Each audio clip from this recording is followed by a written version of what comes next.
The villainous Lord Voldemort was once a poor, lonely orphan, but then so was Harry Potter. So what happened?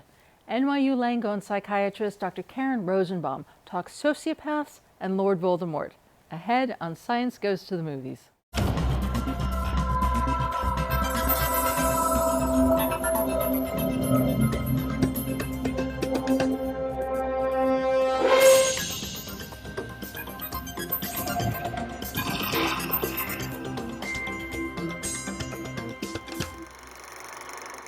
Welcome to Science Goes to the Movies, a look at the stories of science and how they change our culture.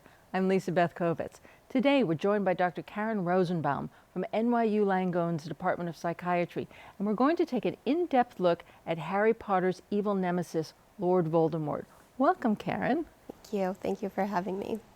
Lord Voldemort's real name is Tom Marvolo Riddle, and he is damned from the start.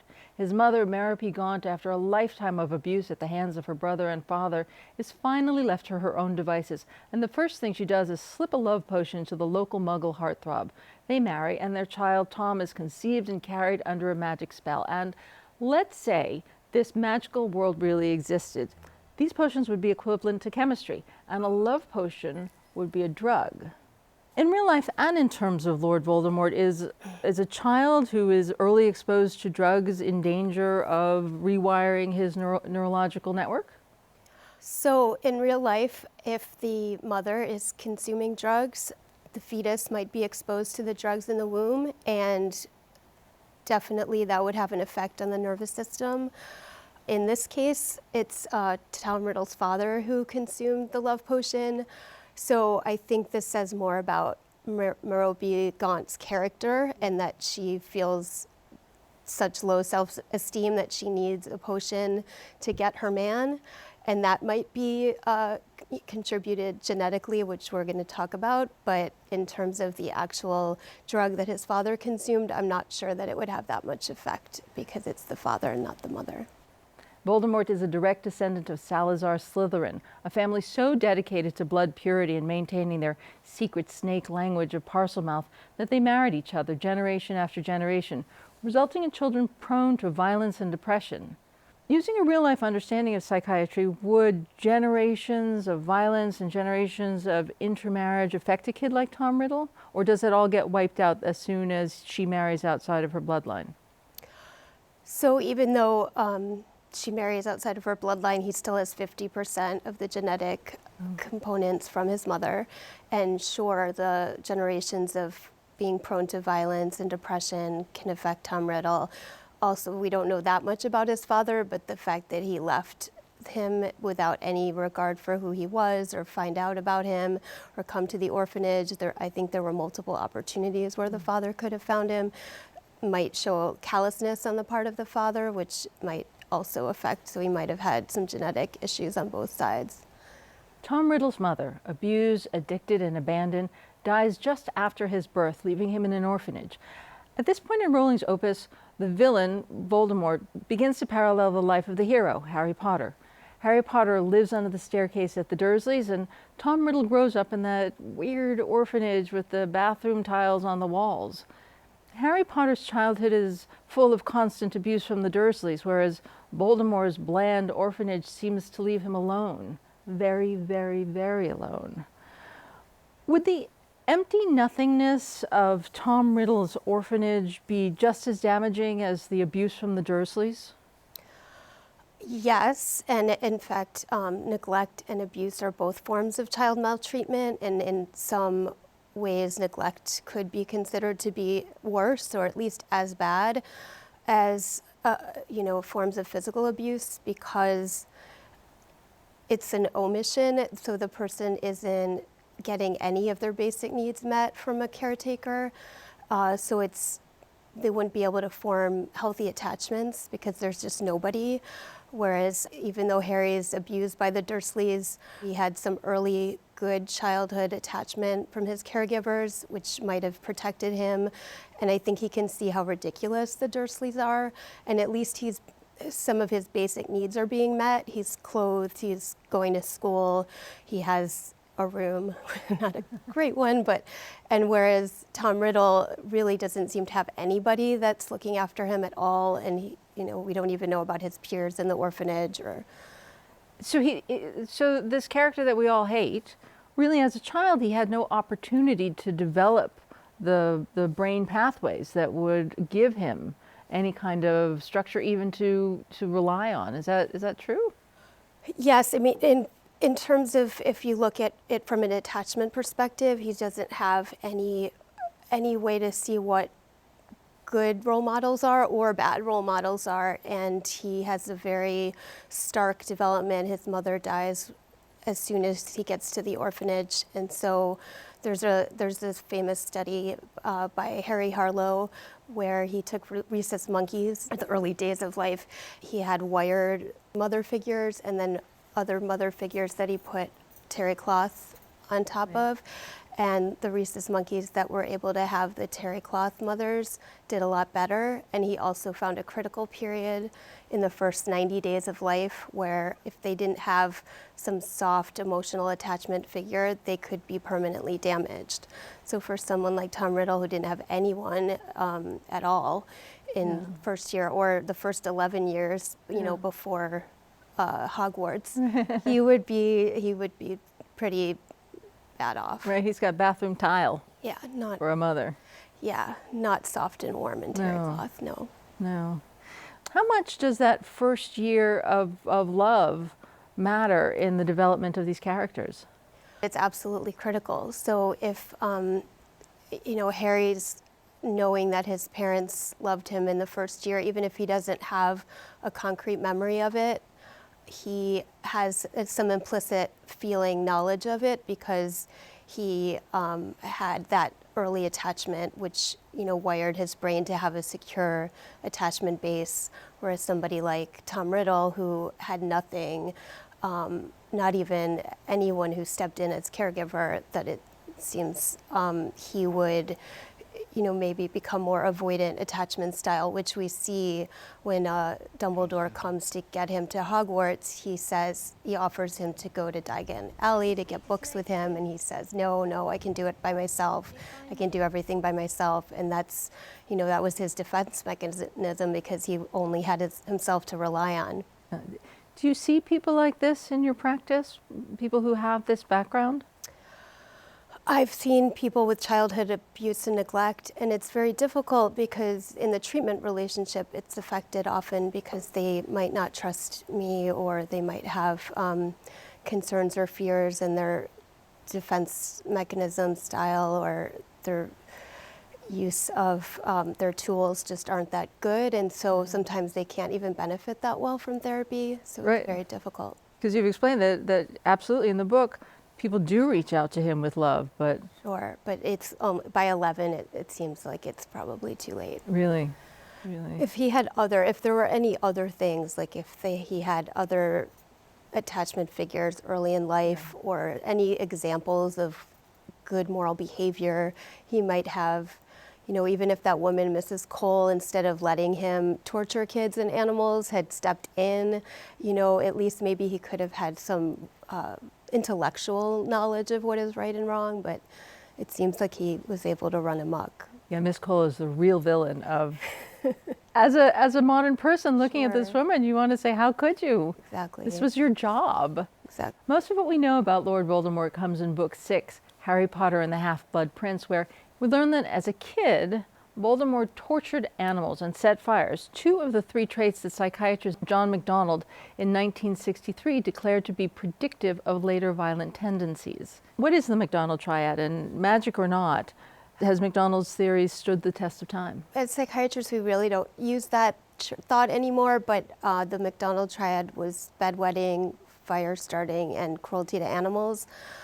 That some of that has been debunked. Just because you do those things in childhood doesn't mean you're going to be an antisocial adult, but it does seem that most people who do become antisocial personality in adulthood, which is characterized by a blatant disregard for others, lack of empathy, lack of remorse, lack of attention to the law, those people may have had animal cruelty in their background, but not everybody who has conduct disorder, which is what we consider that to be if it's earlier than 15, develop antisocial personality disorder.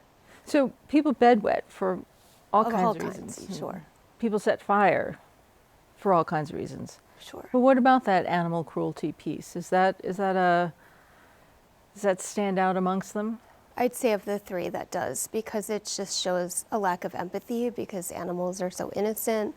Unless it's different circumstance, but it does set off alarm bells in us if somebody's being cruel to animals.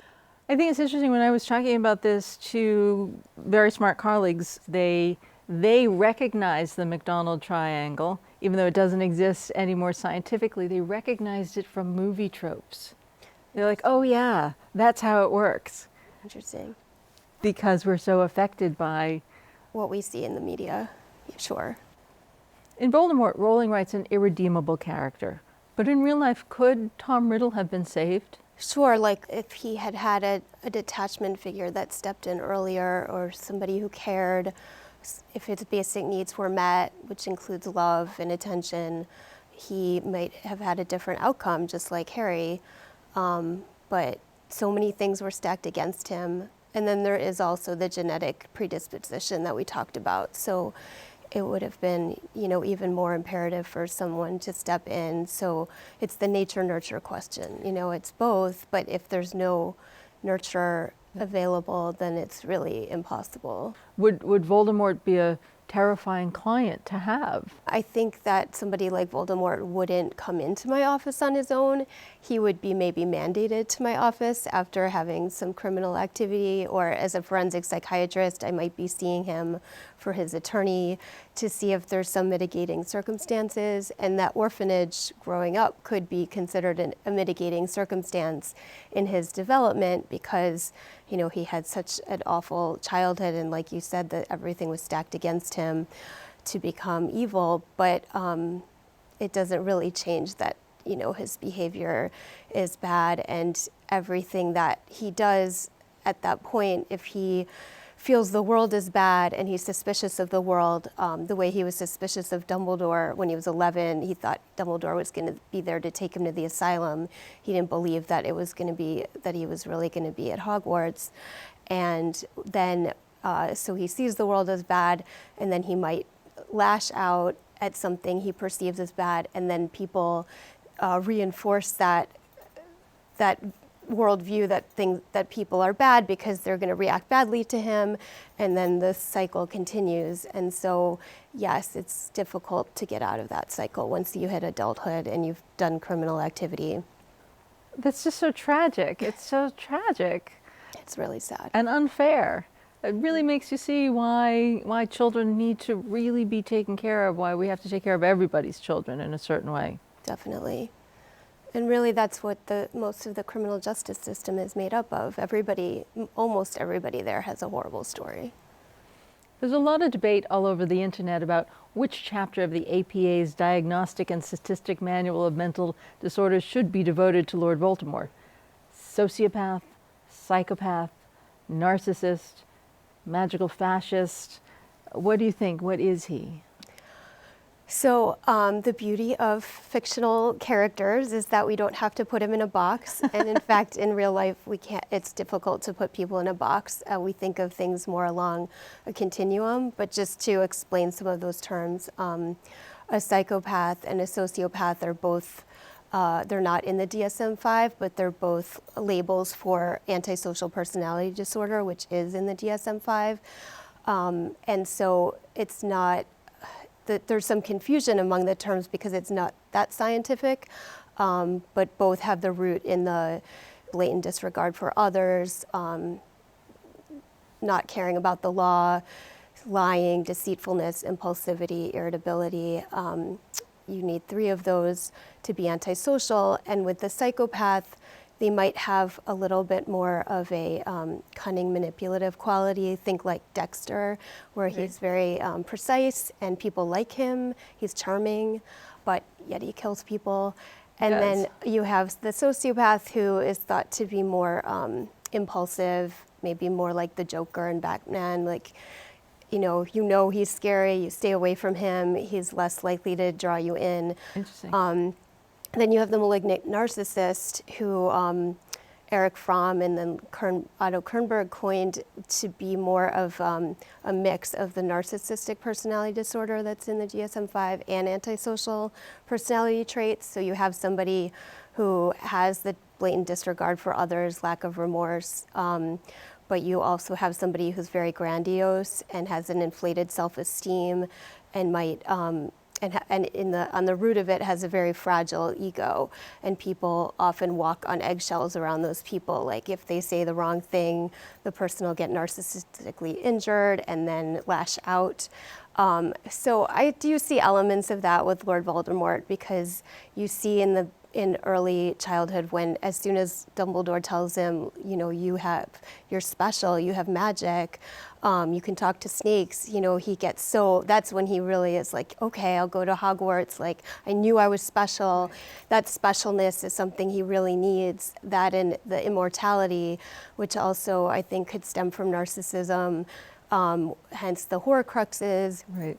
And that fragile self-esteem ego, couldn't be more blatant in the fact that his soul is split into 7 pieces, completely disintegrating his identity, and that way he can stay immortal, but also shows how fragile his identity, because when he talks to Slughorn about it, Slughorn's like, you don't really want to do that. It's against nature. You want to have an intact identity, and he doesn't even seem to comprehend that. So in real life, the diagnosis is not discrete categories, it's a Venn diagram. Yes, a Venn diagram, or a continuum, but I do like thinking about it in a Venn diagram.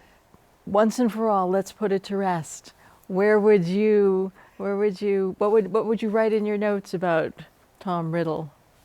I think he's in the middle of the Venn diagram, where he has sociopathy, psychopathy, and malignant narcissism, but if you had a gun to my head, I would say the malignant narcissist is probably the closest. Or a wand to your head? Or a wand. Then, I think because the malignant narcissist takes into account the psychopath and the narcissistic personality and accounts for that Venn diagram, I would say I could put him there.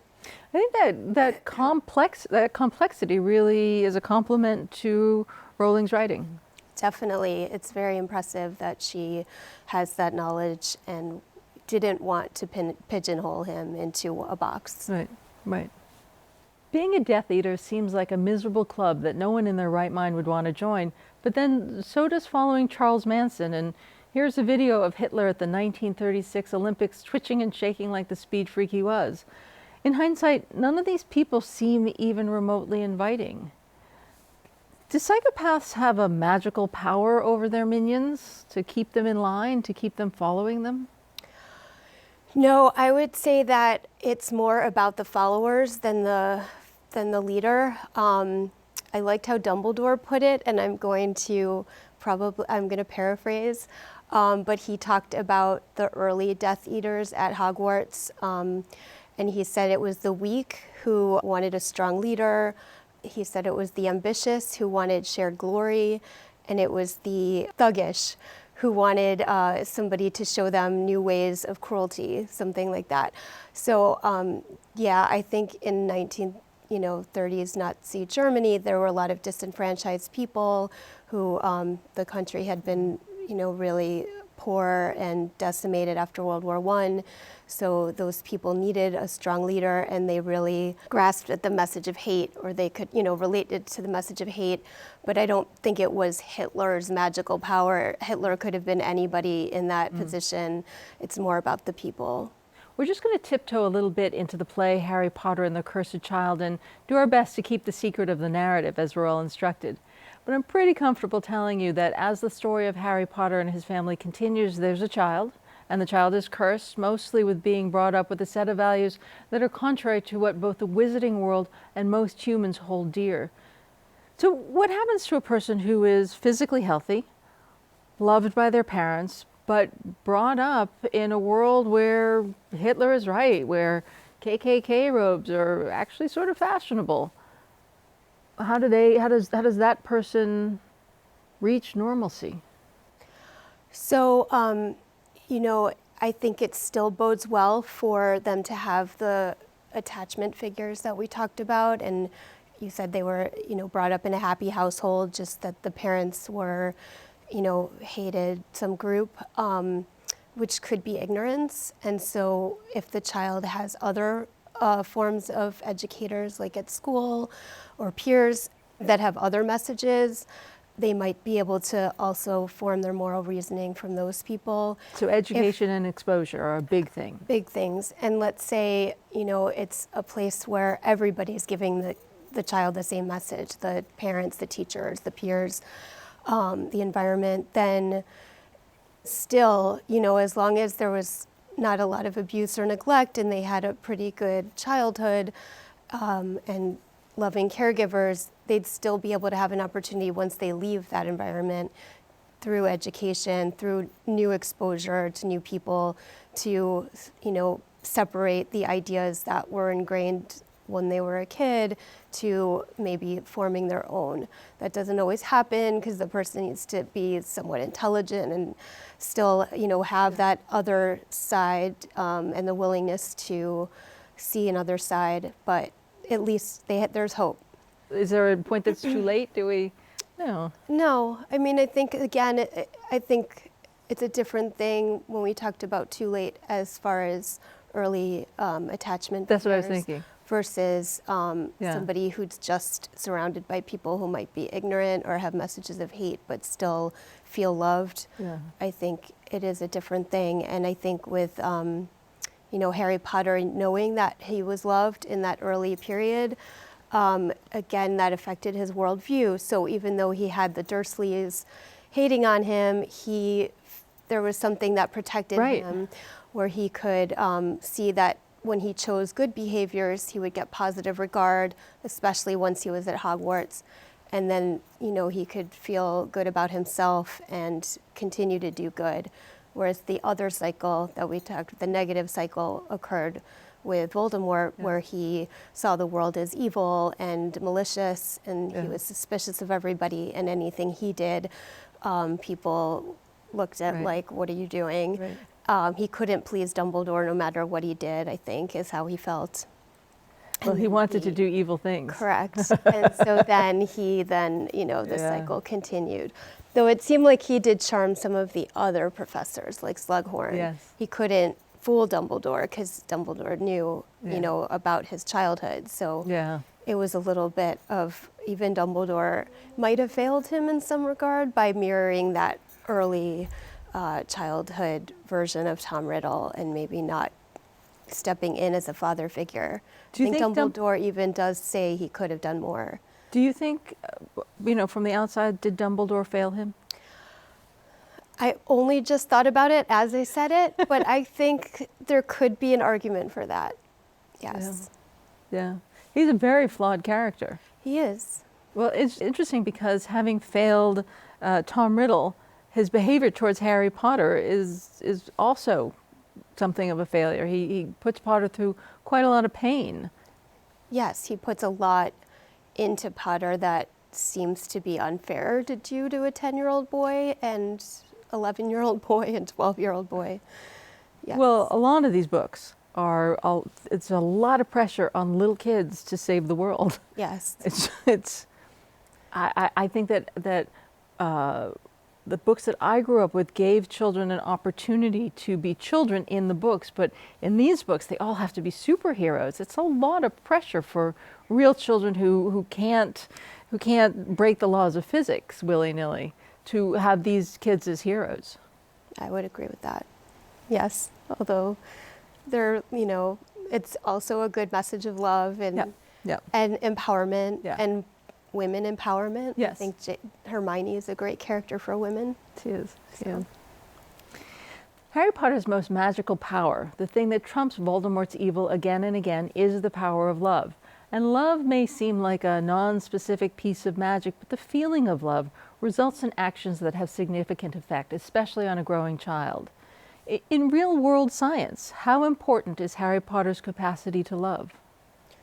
I think it's very important. I think that his capacity to love and that what he brought from, even that very early childhood, knowing his parents loved him, being told over and over again he was loved, really helped him to choose love over and over again, because he was faced with some of the same choices as Voldemort, and he was able to choose the good path or the moral path. Not every time. Sometimes he got angry and did things like blow up an ant, but no, other than that, he chose a path of love, and I think there are a lot of scientific papers about the power of love that can really help with moral reasoning and success in adulthood. And as a professional, can you get that into a client? Can you get that into your profession? How? Sure. I mean, Or is it magic? There could be a magical component, but in the therapy session is like a microcosm of the real world, and sometimes, yes, you're representing that there can be love in the world, especially with somebody who grew up without really knowing that and is suspicious of that. And if in the therapy you can have a reconstructive experience, then that's great. Just like a rehearsal or a test of how you could do it in the real world in your therapy session. Sure. Oh, that's so great. That's so great. Karen, thank you so much for spending time with us. Thank you for having me. It was a pleasure.